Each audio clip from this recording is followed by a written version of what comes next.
Gledate Gorenjska poročila na GIF TV. Javno podjetje Komunala Kranj v letošnjem letu dobro in uspešno posluje.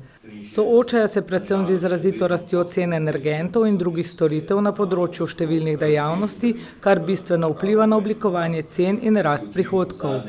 Kakšni so aktualni trendi in načrti za prihodnost, o tem je bilo govora na tokratni predstavitvi, ki jo je pripravil direktor Matjaž Berčon, ki je oktobra nastopil svoj drugi mandat. Komunalo Kranj zelo uspešno vodite, pred vami je torej drugi mandat. Kako vidite pogled v prihodnost? Ja, v prvi vrsti optimistično, v vseh pogledih. Mislim, da smo prebrodili tisto glavno cenovno krizo, da zdaj te, skoki, kot smo jim bili priča konkretno v lanskem in letošnjem letu, ne bodo več tako izraziti, vsaj tako upam, v imenu nas vseh. So pa res te dejavniki povezani predvsem z zunanjimi vplivi, od cen energentov do, raznih storitev, ki so povezane z ravnanjem z odpadki. Po drugi strani sem pa optimističen tudi v razvojnem delu. Pred nami je kar nekaj konkretnih aktivnosti, ki smo jih načrtovali zadnje 4 leta. Od, končne vzpostavitve tega parka krožnega gospodarstva, selitvijo vseh naših dejavnosti sem na Zarico, kar smo dejansko začeli že uresničevati z gradnjo parkirišča, zunanjo ureditvijo in tako dalje. Po drugi strani pa edina dejavnost, ki pa jo moramo izločiti iz te urbane sredine, tako iz Zarice kot iz recimo konkretno Sprinčkovega, pa je skladiščenje odpadkov, ker to pa res v tem, v tej dobi nekako ne sodi več v ta mestna središča. Zato smo našli ustrezno zemljišče, ki ga je kupila mestna občina Kranj v našem imenu, tamle na izvozu iz avtoceste, in tudi tam upam, da bomo v 2 letih uredili sodoben center za ravnanje z odpadki, ki bo pomemben za Kranj, okolico in morda celo za širšo regijo. Med glavnimi poudarki in cilji so do konca leta 2025 na Zarici zgraditi center krožnega gospodarstva Zarta, ob avtocesti Kranj-Shod pa skladišče za odpadke. Po letošnji precejšnji podražitvi položnice manjša obeta tudi prihodnje leto.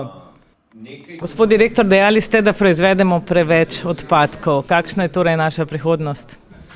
Ja, na prvem mestu je, da jih moramo proizvesti manj. To je tudi skladno z evropsko in slovensko strategijo oziroma direktivo za ravnanje z odpadki.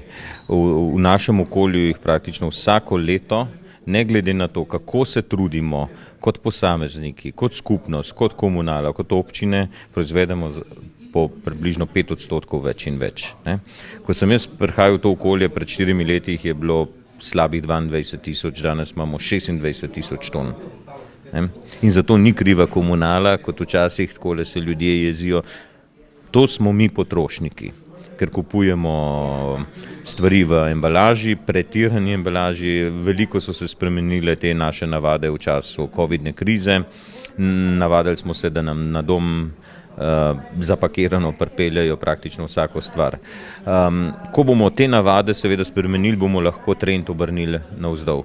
To je edini način. Seveda potem druge aktivnosti, ki sledijo, so pa, da vso to, vse te zbrane odpadke pravilno ločujemo. Tukaj moram reči, da je kranjsko območje z vsemi okoliškimi občinami že zdaj v vrhu Slovenije, Slovenija pa v vrhu Evrope.